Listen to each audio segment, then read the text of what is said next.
Wow. Hey, everybody. Much love and respect to everybody that's tuned in. All the late owls. Yeah, I know I'll be going live late sometimes, right? Uploading late's okay. As long as the real ones are here right now, the rest will watch it later. Gonna be talking today about the Mattamuskeet Indians, free people of color, right? And I say free people of color because they actually were classified eventually as, free people of color. I'm going to show you guys on the cover right here. We got William Weisberg, King Chief. Right? Just want to make sure the person that sent me to this information, give him a special shout out. Kawu Kumi send me the link. Thanks for sharing that with me, brother. I was like, hey, I gotta definitely share this with the rest of the tribe, the family. All right. Hope you guys enjoyed the intro. Just a little good vibe, just to you know, get the drums going, the vibration, ease the tension. Send some love out there and vibrations. What's all the fighting for? I ain't your enemy. We got bigger fish to fry.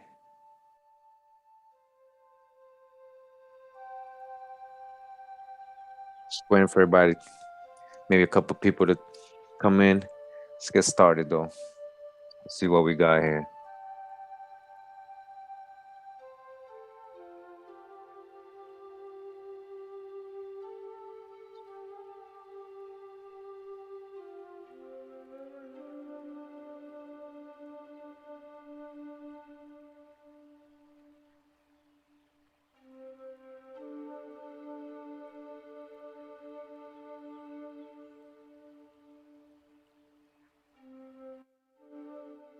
So right here, what we're looking at is just the portrait.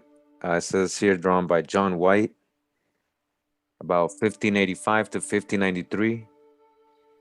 This just doesn't really prove much, but hey, just wanted to show you guys because this guy's going to be talked about a little bit. I've shown this image before. A lot of people have, with them in the corn and everything. So what we're looking at is these North Carolina Shore Indians, one of the first people or tribes at the first colony or attempted colony, the Roanoke colony, basically encountered when they got here. Get a little bit of the story of who they are, you know. Says here, this is from the book. Let me just give it, The American Indian in North Carolina. Right. This is a very scholarly book, actually. Let me see the author.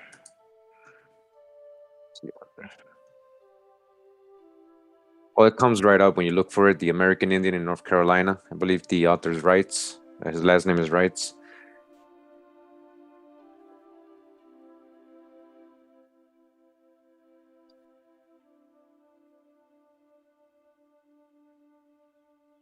Says here, the first colony. The report of the first expedition was received in England with great enthusiasm. The Queen was delighted and proudly bestowed the name Virginia upon the newly discovered country. Sir Walter Raleigh hastened to make preparations for the first colony. Sir Richard Grenville commanded the fleet that sailed from England on April 9, 1585.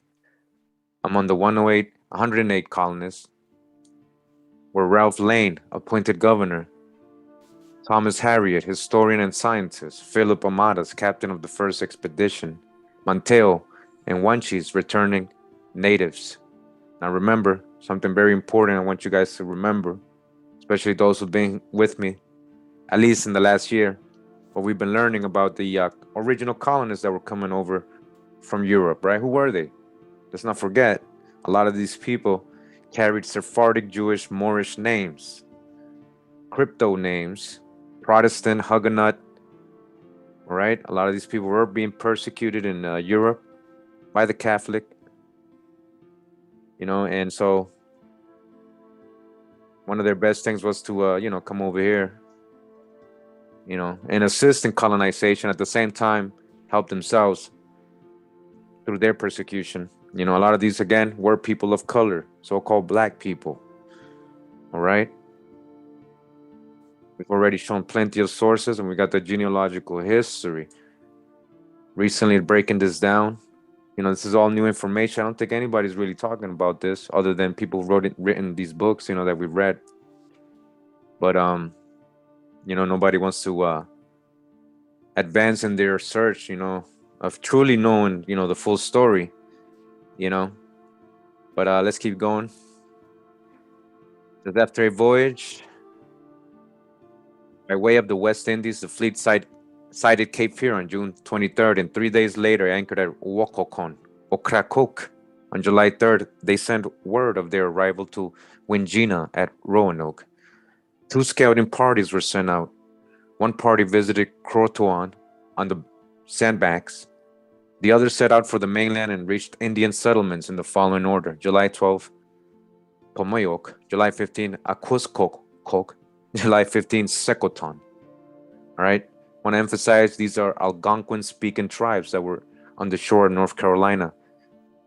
In the same order, the probable locations of these towns were on Gibbs Creek, Hyde County, southwest on the coast of the same county, and on the north bank of Pamlico River in Beaufort County.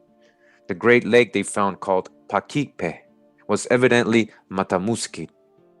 On their return occurred the first unfriendly encounter with the natives, reported as follows.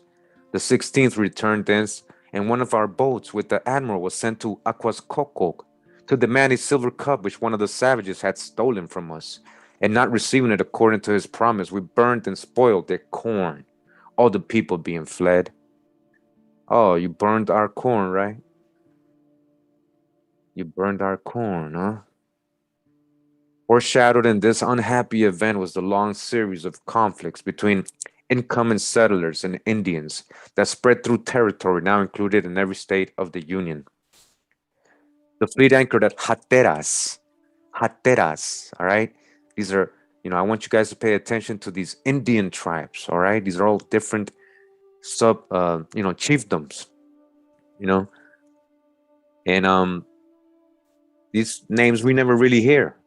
And we always thinking, a lot of these people got classified as East Cherokee Band.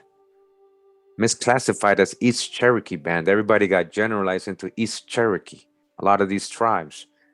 So that's what I'm saying. We got to go past, what we just hear and just let's get specific. And maybe if you like, that's up to you guys, to really know exactly what clan, what subgroup, what tribe you might be actually coming from. A lot of these tribes supposedly went extinct, and we're gonna read things like that today. But touch the hijack because you're still here. You're still here. All right. Again, the fleet anchored at Hatteras. The Hatteras, again, very related to the actual original indigenous group that the Croatans, also they blended with the Croatans and became Croatans, and a lot of these were originally Hatteras, the Croatoans.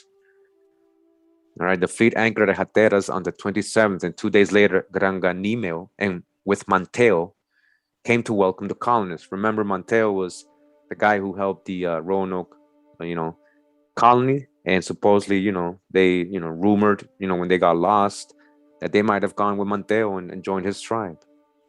So here it is again. So it says here he came to welcome the colonists. Governor Lane began a series of explorations. He became convinced that a much better location could be found for the new colony. He has lured also by the expectation of finding precious metals, a prospect made more attractive by the fanciful tales of the Indians. Many of his men were ill-fitted for pioneer life and were not satisfied to settle down to hard work. That's very important. We've gone over this. When we read the genealogical history, the Jews and Muslims in British colonial America, about these early pioneers, supposedly, a lot of them were bankers, were tailors. They weren't these farmers. They weren't used to none of this stuff, man. A lot of them were Sephardic Jews and Moors that were just fleeing, families fleeing persecution.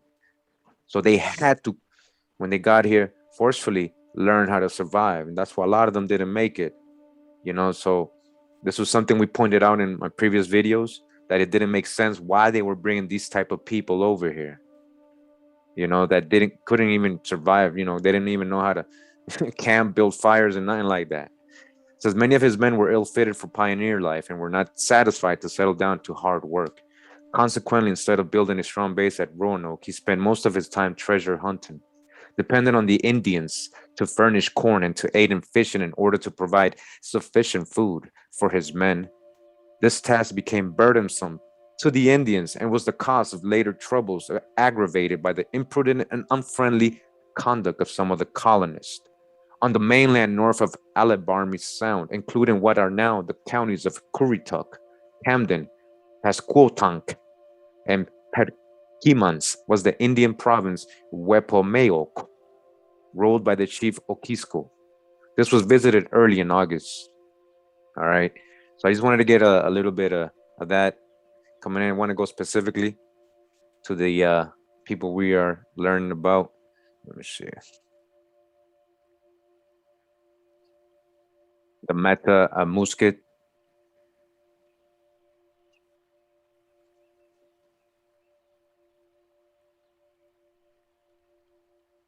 In May 1761, the Reverend Alexander Stewart, right? Stewarts, who were the Stewarts in England and Scotland, who was the Stewarts, Jacobites, who was King James, he's a Stewart. The Stewarts are colored people. Missionary, all right, it says Reverend Alexander Stewart, a missionary of the Society of Propagation of the Gospel, wrote of his visit to Hyde County, including this mention.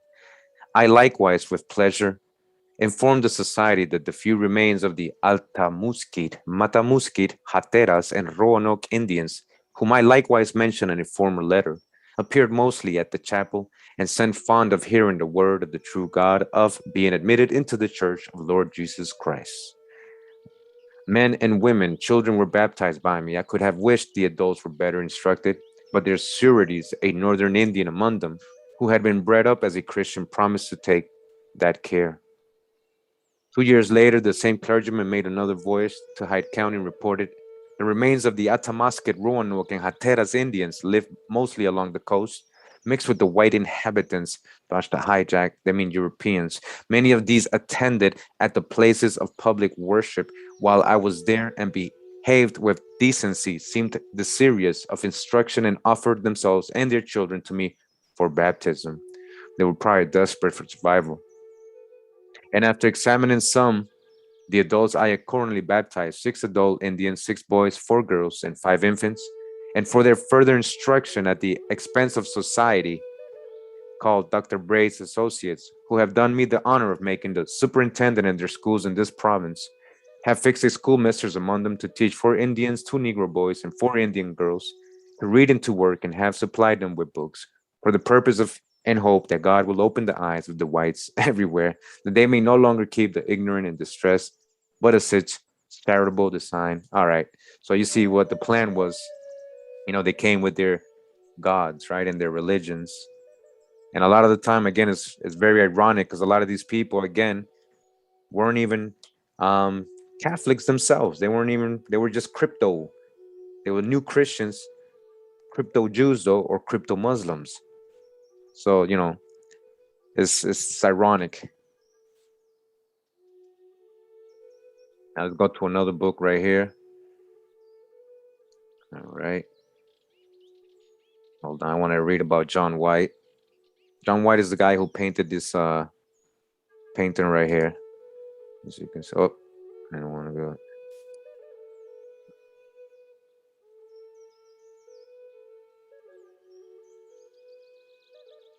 It says 75 drawings that artist John White made on that trips have survived. White drawings. So in 1585, English expedition to Roanoke Island had the same idea in mind. So I guess John White wasn't that original, expedition. So these drawings are supposed to be, from that time. See, I just wanted you to guys see. So they kind of try to paint like this paradise place, like everybody happy. There's fishing, there's abundance, because they were selling this idea to the Europeans over there. It says White's images illustrated ways that the American Indians might be useful to English colonization, and thus the hijack with the English. Remember my video, Virginia's not so English colony. These people were not English, most of them. They were just labeled English. Europeans could see productive and welcoming inhabitants with ample food and land. Their villages were orderly, and they demonstrated their intelligence by using nature to survive and flourish. In whites drawing the Indian village of Sekotan, houses appear along a central lane. There are trees on one side. On the other side, Indians have cleared land for planting. White shows three plantings of corn in different stages of growth: corn newly sprung, green corn, and ripe corn. Three cornfields emphasize the productivity of land and food. White's images stress a natural abundance that would enable the English to survive and grow. Another drawing that emphasizes the abundance of food in the New World is Indians fishing. White shows American Indians in a canoe with fire between them.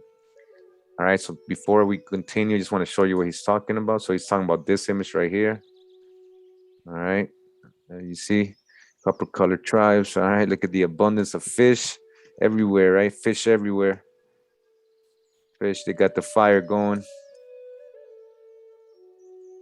Look at, they got the trap for the fish over here. It's just fish everywhere, all right? All right. All right, so it says a fire was used to attract fish, particularly at night. In addition to other people in the background fishing with spears, White includes detailed drawings of various fish that the Indians might catch. Shellfish and a fish trap appear on the left side of the drawing, and birds are flying in the sky.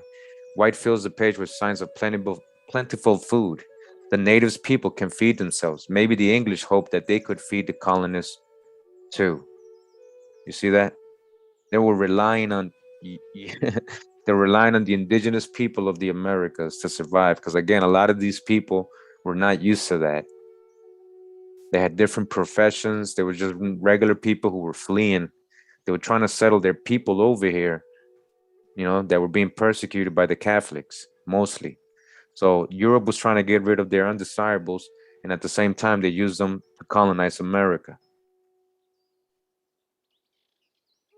So White also includes observations that might challenge English colonization and English relationships with the American Indians, such as religious differences. For example, White draws an Ossuary temple, a building that houses bodies of deceased Indian chiefs that have been mummified.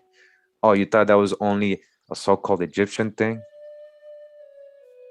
Or what, you didn't know we had the oldest mummies in the world in Peru and in Chile? The Chinchorro mummies, oldest mummies in the world, older than Sudan, older than so-called Egypt. All right. So yeah, they were mummifying their chiefs over here too, in the East Coast of USA, a ritual that Christians do not perform. A squatting idol overlooks the preserved bodies, suggesting that the Indians were a pagan society, that's according to them, right? That worship many different gods instead of Christian single God. So that's their take on trying to say many gods. How do they know what they're doing?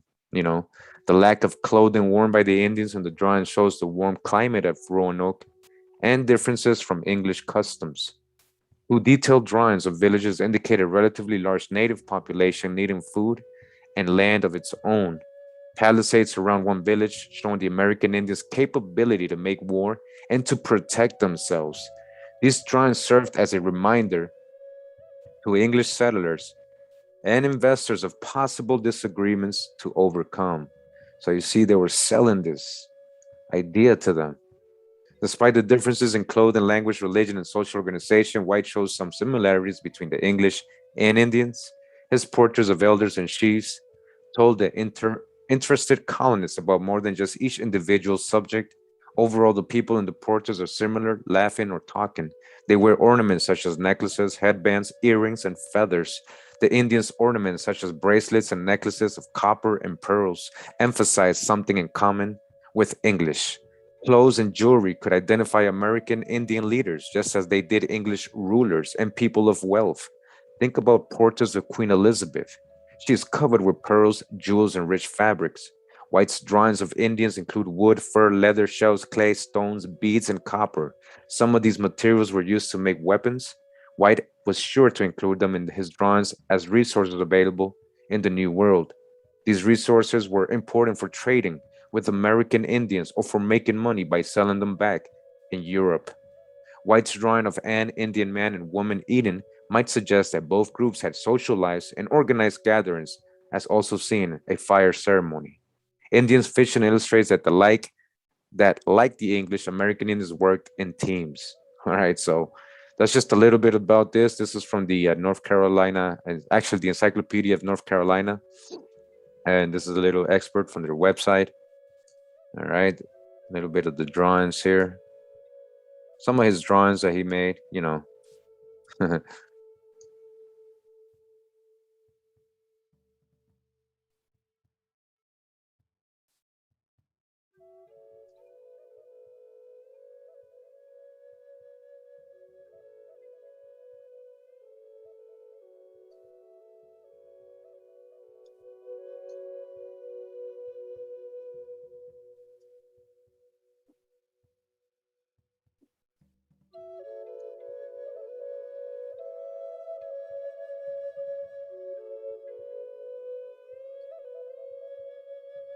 All right,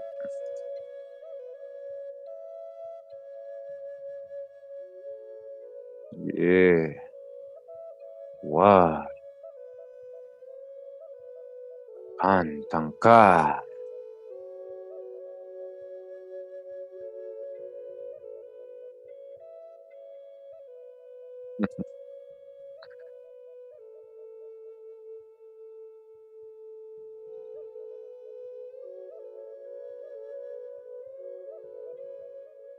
All right, so we're in the Encyclopedia of North Carolina, edited by William S. Powell. All right, University of North Carolina Press, used by permission of the publisher. All right, fair use. We just building and learning here. All right, look at that. That's the drawing again. Maybe you can see they look a little darker here in black and white. It says copy of John White's drawing. It's a copy though. We just saw the original, and it says here the Mattamuskeet Indians, also known as the Machapunga or Mattamuskeet Indians, inhabited the region of present-day Hyde County at the time of the attempted settlement on Roanoke Island in the 1580s. According to explorer John Lawson, by 1701, the Mattamuskeet Machapunga were reduced to a single village called Mattamuskeet and numbered about 30 warriors, representing a probable total of less than 100 people. The Mattamuskeet were known as expert watermen. They likely became dependent on European trade, as did their neighbors. And in the years prior to the Tuscarora War, 1711-13, they undoubtedly witnessed their share of the clashes that were becoming frequent between the natives and the European settlers.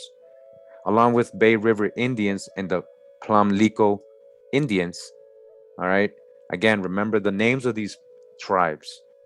The Mattamuskeet joined the lower Tuscarora, the Kori, the Wakan, and possibly other tribes in fighting against European settlers in the Tuscarora War. All right. Again, we don't just have the five civilized tribes. There's so many other tribes they never taught us about. You know, they just wanted us to forget about these people. You know, there's a specific reason for that. I hope you guys are seeing the patterns. Why? A lot of these supposed extinct tribes.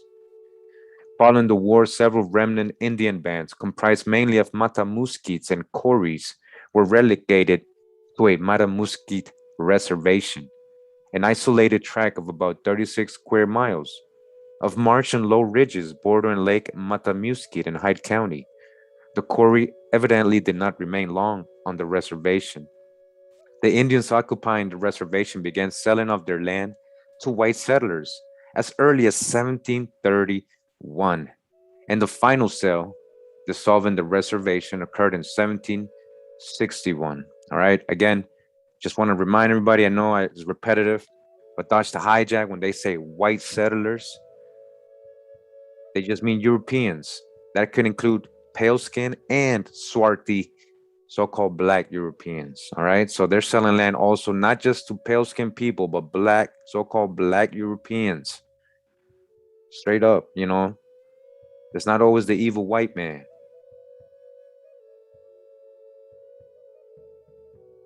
Sporadic references to surnames common among these Indians continued to be recorded through the 1800s, and some surnames survive in Hyde County today. And a lot of the times, we got to dodge the hijack because they say sell. It could have just easily been, people who were getting married, amalgamating, assimilating, and it was just becoming family as well. And then the land could have been lost later on. But, I just wanted you guys to know it wasn't just a white thing. The Mattamuskeet apparently faced constant pressure from European settlers. And in 1724, Mattamuskeet kings, John Squires, all right, and John McKee, petitioned the colonial council for their lands to be surveyed and conveyed as a formal grant. The grant was approved in 1727, but the actual survey seems never to have occurred. The Indians had been given 10,240 acres, but in reality, they received a considerably large number of acres in exchange for 2 buckskins and an annual quitrent of 1 shilling per 100 acres. Squire served as chief of the Mattamuskeet from 1718 until his death in 1740s, apparently residing on a 150-acre tract of the mouth of the Mattamuskeet Creek, later renamed the Middle Creek. After Squire's death, leadership struggle appears to have occurred, with power split between several individuals. Alexander Stewart, which we just read about, remember he was the one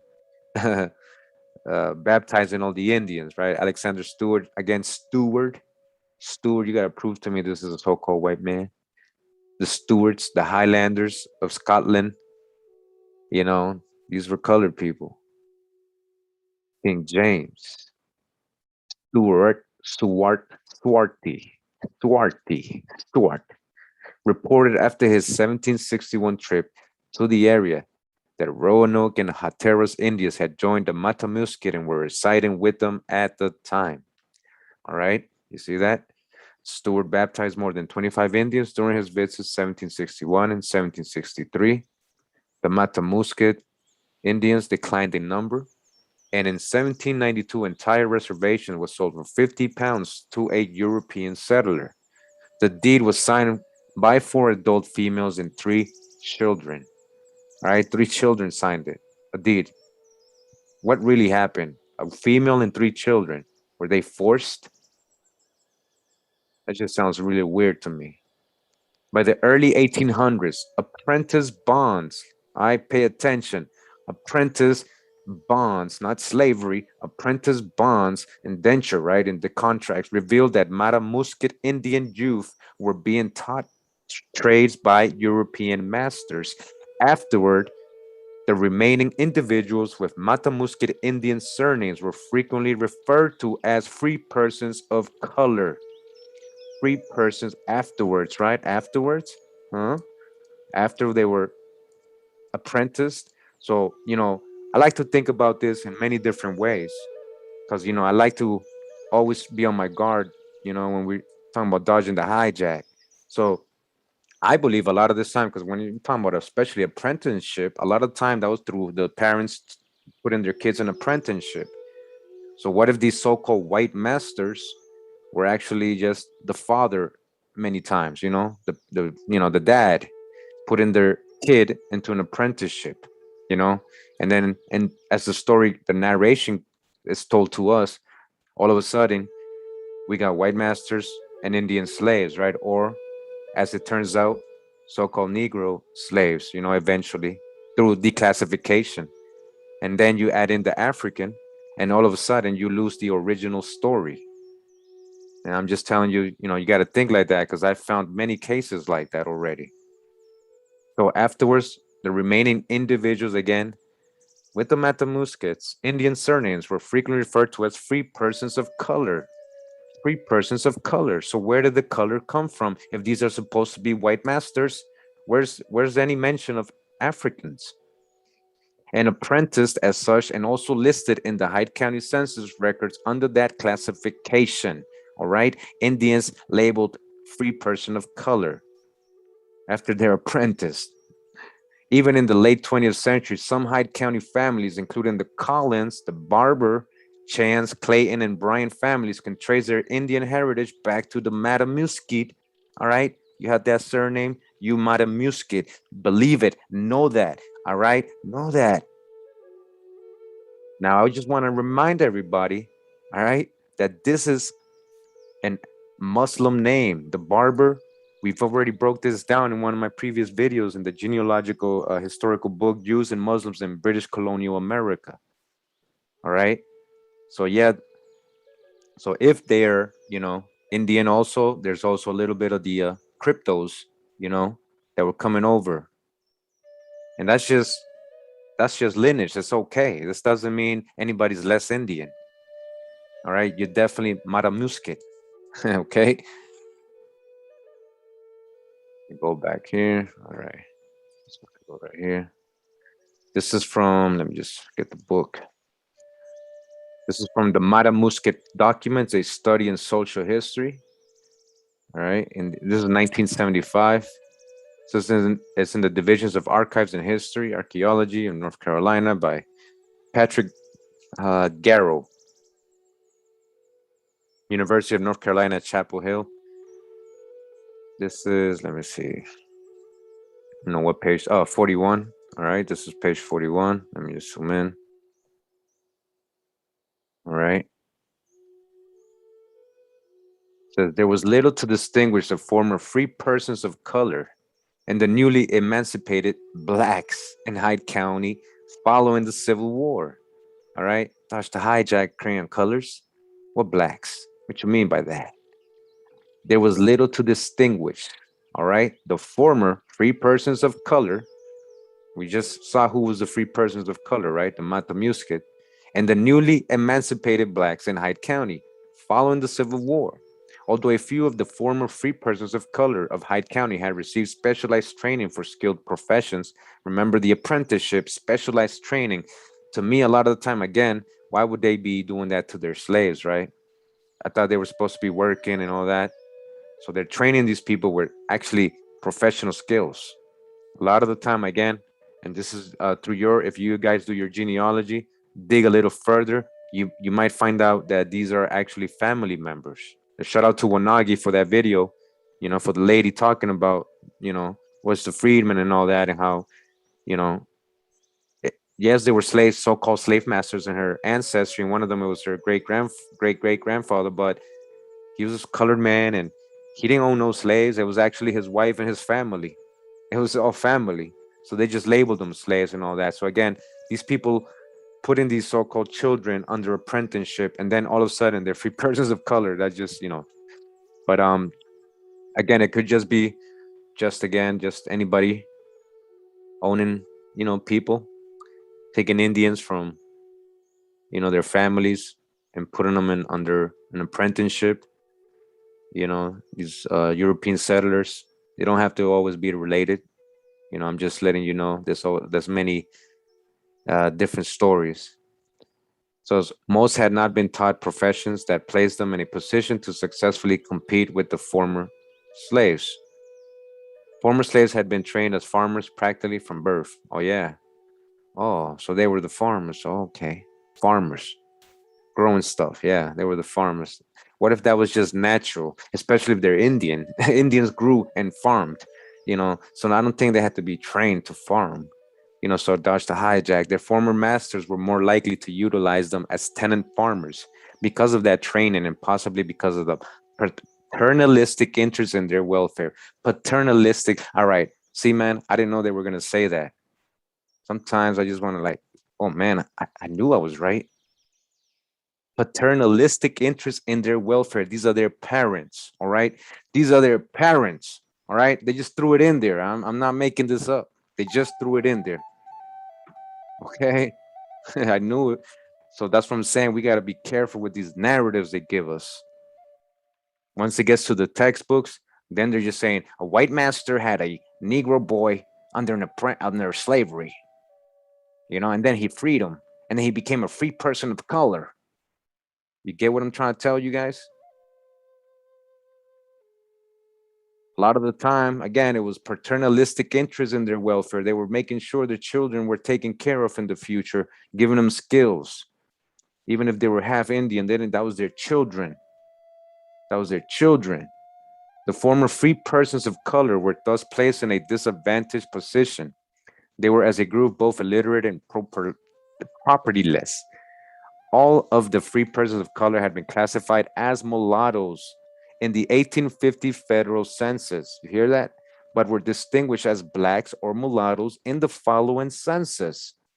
Marriage between free persons of color and slaves had been prohibited by North Carolina statutes well before the Civil War. But the unlawful Negro marriages filed in the Hyde County records, and it says see Appendix 39 for an example, indicate that mixture between the two groups was indeed taking place during this period. All right, mixture was definitely going on. You got Indian in your blood. Nobody's saying you're not an Indian. It was definitely going on. All right, they have records of this. Records indicated it was definitely taking place during this period. This is history. A study of the marriage records of the McKee family of Hyde County indicate that mixture between these Mattamuskeet descendants and blacks, all right, what blacks increased tremendously following the Civil War. A family of black McKees moved to Hyde County from South Carolina. All right, a family from South Carolina, the Black McKees. McKee's an Irish name. Remember the McKees. Yo, shout out to Topcast for the breakdown on the McKees. I got a video coming on the McKees, and it might have turned out that he might be half Mattamuskeet and half Irish. The slum landlord, the first slum landlord, the McKee. He was one of the most wealthiest so-called colored persons, so-called black persons, like in the 1900s. Man, he had so much money and land. All right, could he be possibly have Mattamuskeet? They're saying is the so-called slave part. Is that what they're saying? Is he's half a slave? Is the Mattamuskeet? We're gonna dig into that. So a family of black McKees moved to the Hyde County from South Carolina following the Civil War. Hyde County marriage records and personal interviews with Napoleon McKee and Jane B. McKee. This represented the first instance in which a family with the surname of McKee, who were not Mattamuskeets, had resided in Hyde County. Their presence, all right, they were not Mattamuskeets yet, you see? They're letting you know. They came from South, but they were so-called black. Black McKees. How did they become so-called black? McKees, because the McKee's an Irish name. Remember, at what point? We're going to dig into that. Their presence obscured the relationship of the contemporary McKees with the Mattamuskeets of that surname. These relations are further obscured by the fact that the two, all right, hold on, let me keep going.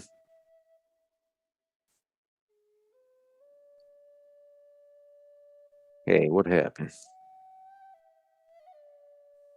Two, all right, hold on. Where's the rest of the page? They take out a page here. Okay, the two McKee families, there you go, sorry about that, intermarried rather freely. The two McKee families, so there was a McKee Mattamuskeet family, you heard that? And there was a black, so-called black McKee. I think they're just, trying to add a color there somewhere. They're trying to explain it some way. It says the same course of events took place in regards to other families in Hyde County who were at least partial Indian descent and culminated in a complete loss of any Indian identity among those of the families. All right, so dodge the hijack. They're trying to say you became so-called black. They're trying to make you a crayon color. You lost your Indian identity because you became a crayon color. That's what they're that's what they're saying right here, man. So that's what I'm saying. Yeah, they didn't want you to know about the Mattamuskeet because it's gonna get too interesting. It's not gonna make sense with the movie Roots. It's not gonna make sense with the movie Roots. Alex Haley plagiarizing fictional books called The African. It says one family of McKays had retained firm knowledge of their partial Indian descent, although they have no awareness of the group identity of their Indian ancestors. The contemporary spokesman for this family is Napoleon Poley McKee, who resides in Fairfield, North Carolina. Napoleon McKee traces his Indian descent to his great-grandfather Benjamin McKee, who was supposedly a pure-blooded Indian. The Hyde County records do offer data concerning Benjamin McKee and his household in the 19th century. Benjamin McKee was born presumably in Hyde County between 1825 1830. He married Mary Jane Barber, Barber, remember, of Hyde County. 1853, Mary Jane Barber was apparently the daughter of Bartiz and Morena Barber. I'm telling you, man, I'm not, I can't make this stuff up. Morena Barber, Muslim surname Morena Barber, federal census 1850, and was about 15 years old at the time of her marriage. Miss Desi Barber, granddaughter of Benjamin and Mary Jane McKee, has stated that Mary Jane McKee's mother was white. All right, what does that mean? But this was not indicated in the available records. That's not what it said. So we need the actual primary source. Who said that? Because the primary source never indicated that. It just said it right here. I'm not making it up. It says not indicated in the available records. She was not called white. Benjamin and Mary Jane McKee had 2 sons and 3 daughters, aged 1 to 7 years by 1860. But the 1870 census listed only 2 daughters remaining in the household. All right. So let me see if we got more.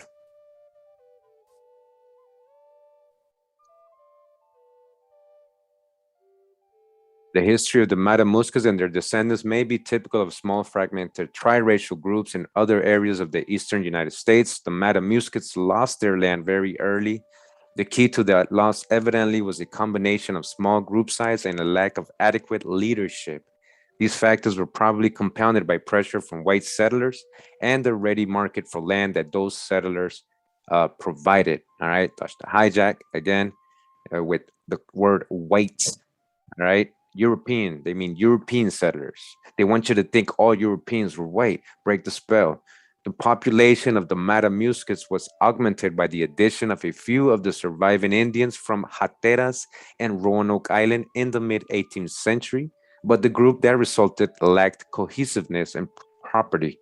The Mattamuskeets and their descendants were not represented in the Hyde County records during the period in which they owned little or nothing of value that was desirable to the so-called whites, and they mean Europeans. So I get a lot of the time it's hard to find these Indians in the census and all that. A lot of the time, again, Indians didn't make it to the census, unfortunately. And a lot of times Indians never owned land. They couldn't own land. The Indians of Hyde County never held public office and were not even represented on tax list. All right. Who were they really doing that? Remember who they were doing that to too. Why are they treating these people like this? Therefore, little was preserved in the records concerning the Indians from the time they sold their reservation in 1761 until they sold it again in 1792. It is quite evident from the available material that the Hyde County Indians declined in both population and social cohesiveness during the second half of the 18th century. It is unlikely that much of the original Indian culture survived to 1800. There is ample evidence that this trend continued into the 19th century and was accelerated through mixture with both so-called whites and blacks, all right, crayon colors. Mattamusket descendants were not referred to as Indian after 1804 and were generally grouped with free blacks, all right, in Hyde County under the title of free persons of color. Free persons of color. You're gonna tell me that everybody that's supposed to be so-called free black or free person of color was a slave or was coming from Africa? No, not always. Sometimes they were never even slaves. They were just Indians. And yeah, not African at all. By far.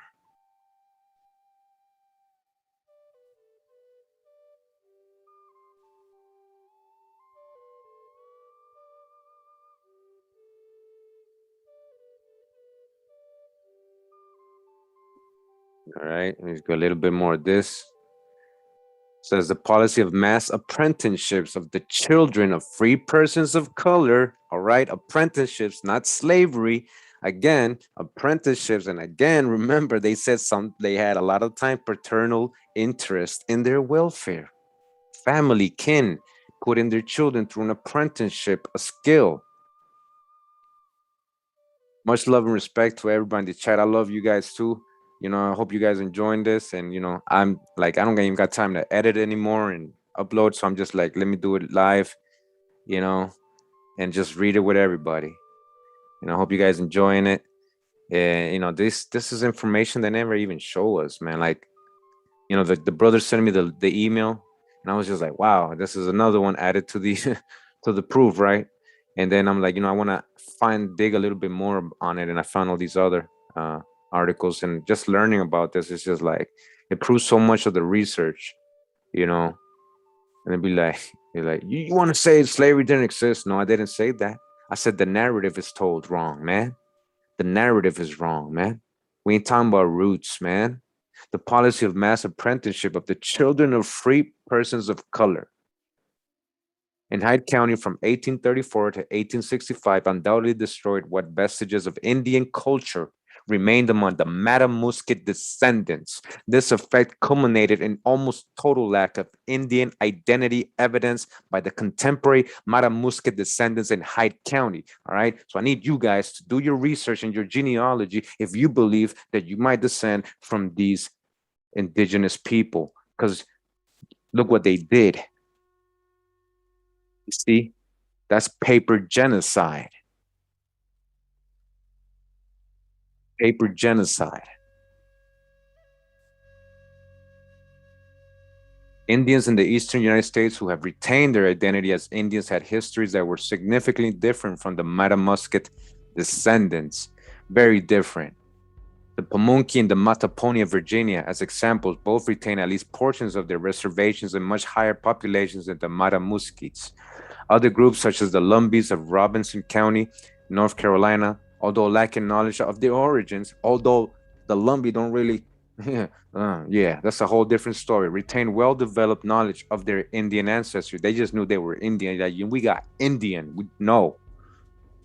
The Lumbees never had a reservation, but do have a very large population. All right. So that's a whole different story. We're going to get into all the tribes as much as we can. You know, I'm going to dig, make sure we get all the facts and not just, you know, what we read here and there. And, you know, we're going to try to see, because even I'm not the one, you know, we know that it's like a confederation, a lot of people coming together, create the Lumbees, a lot of different indigenous people, possibly indentured servants from Europe, you know, swarthy Europeans, you know. Hey, it's all up in there. It's okay. That's, you know, that's just history. That's what history says. You can't just, you know, don't get mad at me. But definitely everywhere you see indigenous Indian tribes everywhere, and very few real Africans. The major methodological hypothesis presented in this paper has been proven for the Mattamuskeet example. It was obviously possible in the case of Mattamuskeet to begin with in a historically documented group, research county records that eventually identify contemporary descendants where none were previously known. The general applicability of this methodology remains untested. Future research projects of this type will have to be done on other North Carolina groups to determine whether or not this technique can be projected beyond the boundaries of the Mattamuskeet. Right, let me see. All right, so I'm gonna go to another article I have here. All right, this is actually from the Lost Colony Center for Science and Research newspaper magazine articles, and it's so interesting. And I'm just gonna share this with you guys right now. You know, there's so many links here and information. Go ahead and go through it. You know, regarding this area and the lost colony and all that. One of the things that I wanted to show is this. You know, like this guy's, you know, believes he found the answer to the lost colony, man, and it makes a lot of sense. Lost colony's roots are found. He's saying that they didn't get lost. He's saying Francis Drake and all these people, Walter Raleigh, had a secret deal with Manateo's people to harvest a type of tree, a leaf that they wanted. All right, let me see it's called the sassafras, but it was a secret that the Queen Elizabeth had sponsored because she wanted to make the money. She didn't want nobody else to know.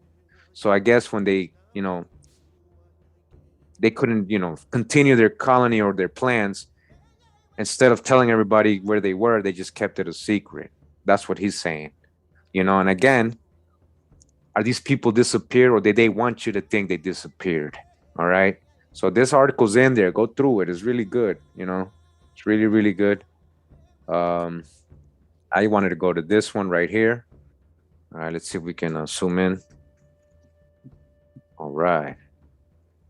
Says here, Native Americans embrace their heritage. New center will feature cultural education and lost colony research. All right, lost colony descendants. And the Indians. Evelyn Francis. It says Washington Daily News, Washington, North Carolina. This is from September 10, 2006.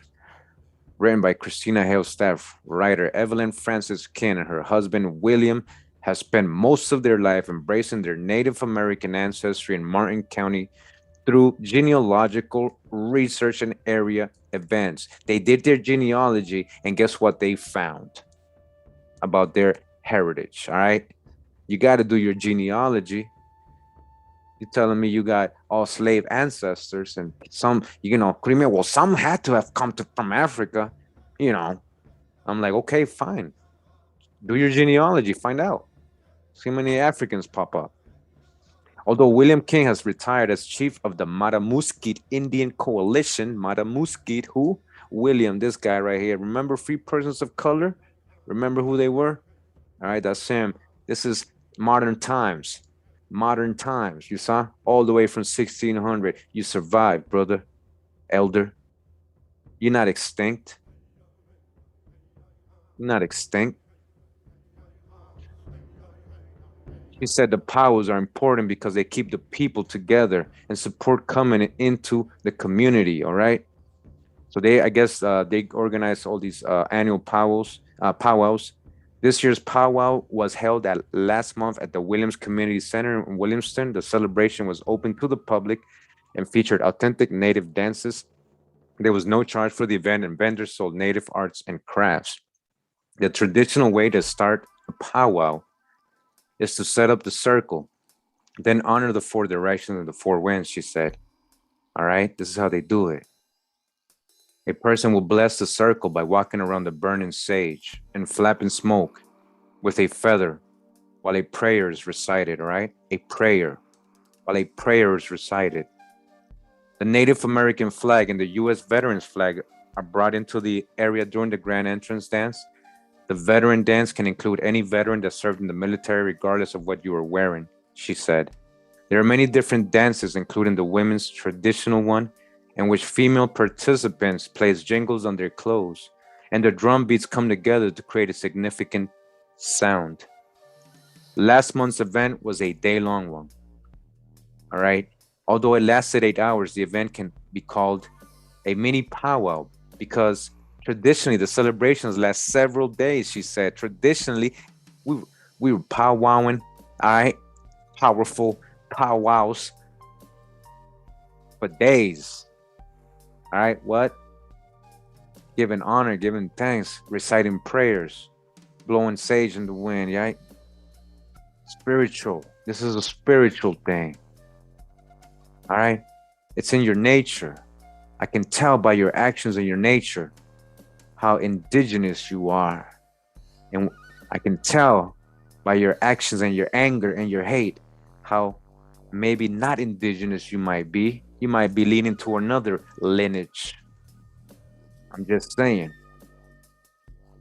In the past, the Kings have not been able to organize a larger event because of the cost, but a new cultural center has offered to sponsor their future powwows. All right. Just want to emphasize this is Evelyn Two Braids King. All right. You see? A center for the lost colony research is in the development stages in Martin County and will feature cultures of all kinds, including the Native American culture, said Evelyn King. The idea of the center started with Fred Willard, who has been researching the lost colony for 5 years, she said. He was given an old school building in the rural community of farm life in Martin County. The Kings have been asked to be on the board for the new center. Evelyn hopes to use the 4 acres on the property for future powwows. We won't have to take the money out of our pockets. It will be sponsored by the center. My husband and I will still be instrumental in organizing the event. She hopes to use the land to display a replica of our Native American village. Who? Ours. She said ours. She's not excluding her. She said ours.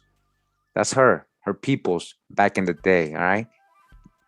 Evelyn King has been researching Native American ancestry for 15 to 20 years. So you cannot try to say she's an African slave. All right. That's disrespectful for somebody to go and tell her, hey, no, you got to be African somewhere. She knows her genealogy. He said the Croatan Indians didn't get lost except to the people. All right. They never got lost. All right. Shout out to Kiowa. He got some Croatan in him. Shout out to Kiowa. Yes, sir. We migrated from the coast to the Bath and Shokowiniti area. Some look white, black, or in between. All shades.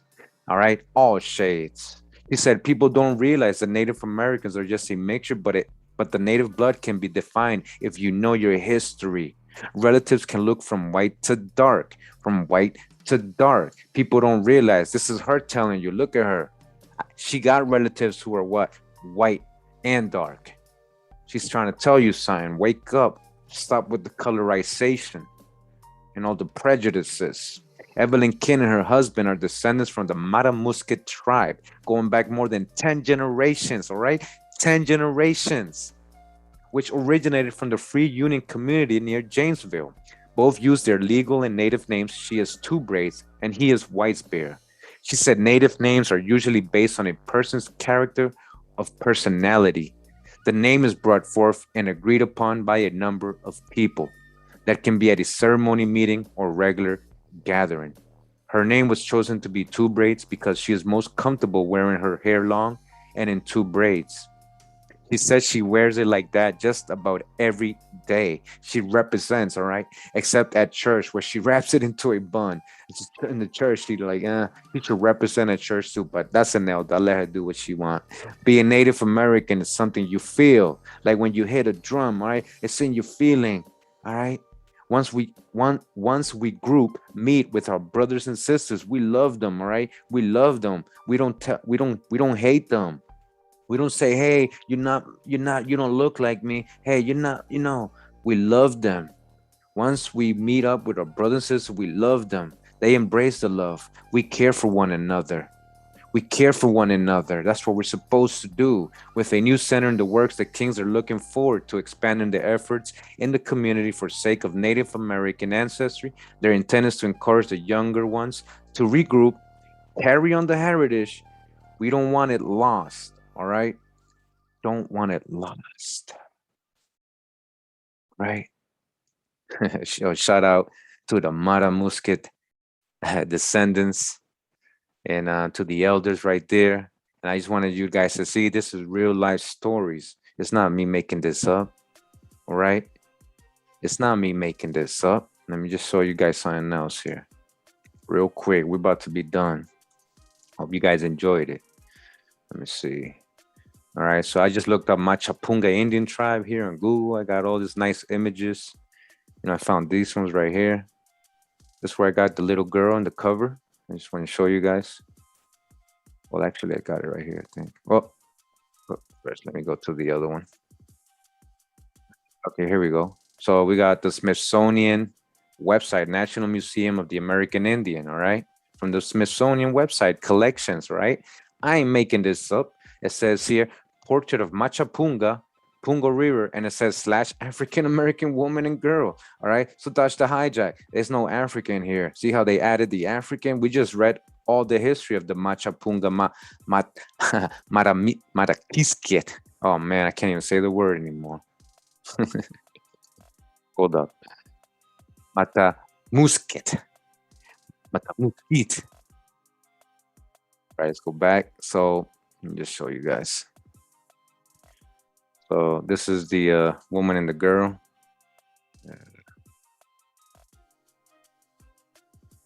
Hold up, let me go back to the other one. So this is the one I colorized. I'm gonna show you the colorized version. So this see how. So people ask me sometimes, where you get these pictures, Kurimeo? I'm like, just gotta do the research. I didn't know about the Mattamuskeet or Machapunga, but as soon as I knew the name, right? As soon as it came to my awareness, I found the information, I found the pics, I found everything. It all matches. All right. It all matches. That's the hijack with the African. You know why I say that? Because look, They're calling her African too. African American woman. You see what I'm saying? They're calling her African American woman. That's the hijack. They're just putting words in here. They're just putting words in here. All right. And I just found man, this is kind of cool too. I'm gonna do this for you guys. Let me put the link for this on the chat. They got so many different collections. Just go through all of them, different tribes from the East Coast that maybe we didn't run into. This is another one. This is a Nanticoke tribe. This is a future video on all these people. Look at her. I just want to show you guys because I'm gonna show you the colorized versions. All right. Portrait of a John Nanticoke woman, post wooden framework, structure of a building wearing a coat with a button on a lapel and white head scarf in Cheswood, Delaware, from 1911 and 1914. All right. A Nanticoke indigenous girl. Okay. You're going to call her an African? No, you can't do that. That's disrespectful. You don't even know her. You don't even know her genealogy, and you don't know your genealogy. Okay. Let me see. What's that? Let's go back real quick.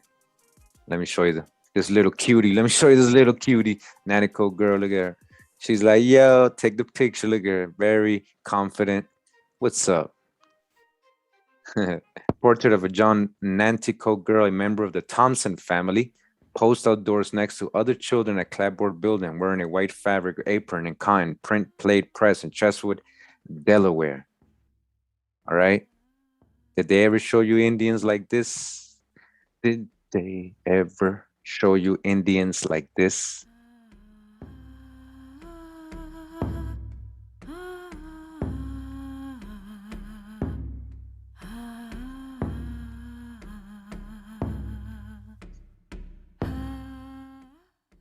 These are on the other side of America. I just want to remind everybody. It's not just like Mongols, as people call them. These people were very dark. These are Pauieti people. All right. And I've colorized this picture, and I've shown it in my colorized pictures videos, and I have it on my Instagram. In case you guys don't know, I have an Instagram full of, colorized American Indian pictures all over USA, all over North America. All right. Different tribes. Make sure you take a look at that. So this is actually the way I colorize pictures. I have My Heritage account. They have a great software. It's actually one of the world's best. It's very popular, and it works really, really good. Believe it or not, you can try it out with any black and white picture. And I'm not the one colorizing or making anybody dark skin. Okay, a lot of people doubt that. A lot of people like to pretend, I don't know, I guess it helps them sleep at night, for them to believe themselves that I'm colorizing or photoshopping images. All right. And like, can you show me the original? I'm like, why don't you Google the information on the picture, and then you might find the original. Go ahead and do that. I did half the work for you. Go ahead, do it on your own. All right. This one I just wanted to show. This is from Alamy. It says here, food preparation at the Native American encampment at Plymouth Plantation, Plymouth, Massachusetts. Now known as Plymouth Pataschet or Chet. Hey, I don't know how to pronounce that. Sorry. Patachet. I don't know. But you see, who's the Wampanoags? You can buy this. You can buy this image. They sell in it. So, and we practice in self-hate because I didn't do this.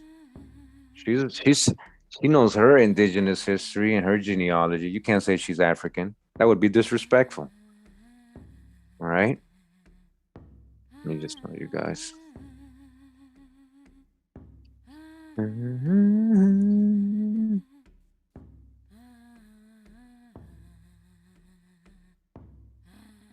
found these when I was searching for the Machapunga. I don't know if she's one.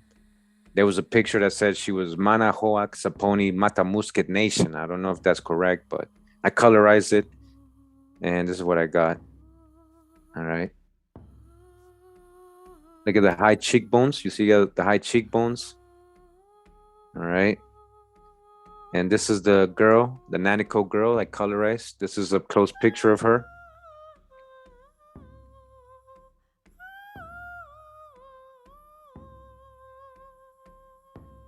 All right.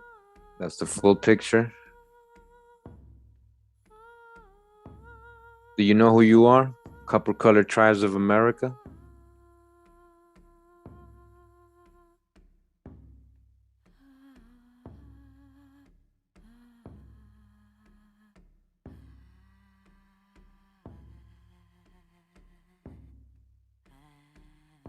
These are the Machapunga Indians right here.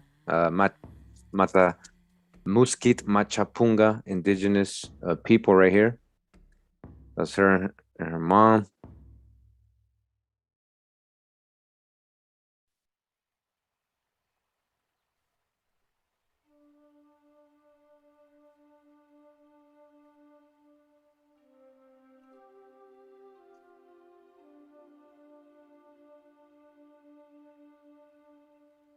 A Mattamuskeet Indian girl.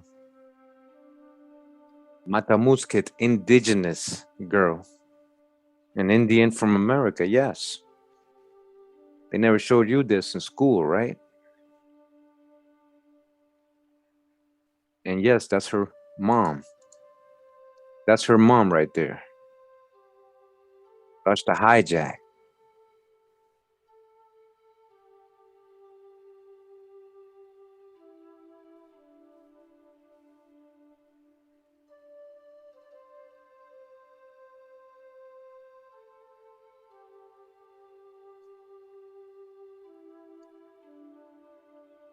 So I hope you guys enjoyed the presentation. And I was gonna do it actually a lot quicker, and I was gonna take so long. But I hope you guys enjoyed it. Just trying to upload as many videos as I can recently.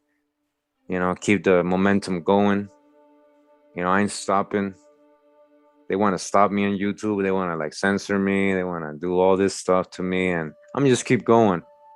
I'm just keep going, coming hard, and turn all this hate into a positive build. The more the more they ask for sources, the more I'm gonna look for them. Yeah, the more you ask for sources, the more I'm gonna find them and show them. You want sources? You want sources? Shout out to everybody in the chat for being here. We got 220 strong. And for those who are hearing this later on, I love you. Thank you for all the support. Thank you for everybody who's had my back, especially recently. I appreciate all the love, all the comments, all the advice. I appreciate the advice that you guys give me as well. Don't think you know, I don't hear it. I do, I do take your advice. I take everybody's advice. So, you know, again, thank you for tuning in. This has been the Mattamuskeet Indians, free people of color. Free people of color.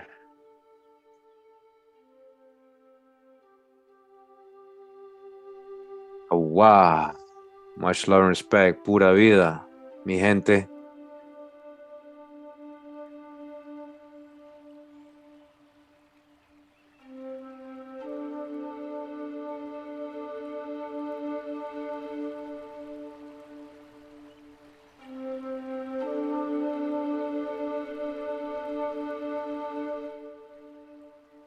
I'm going to leave with a prayer. All right.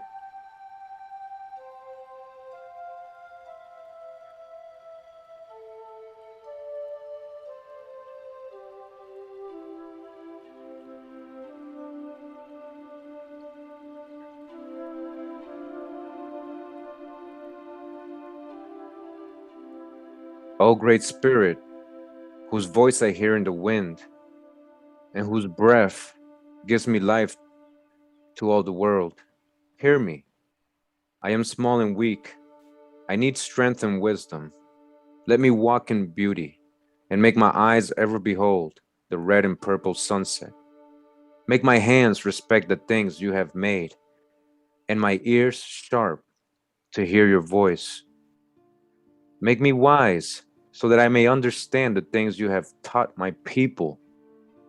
Let me learn the lessons you have hidden in every leaf and rock. I seek strength, not to be greater than my brother. No, that's not why I want strength, but to fight my greatest enemy, which is myself. I realize that, every time things happen, we are our biggest enemy, right? But as long as you can learn from your mistakes, it's just going to make you stronger. Oh, Great Spirit, make me always ready to come to you with clean hands and straight eyes. So when life fades, as the fading sunset, my spirit may come to you without shame. This is for a Siouan prayer.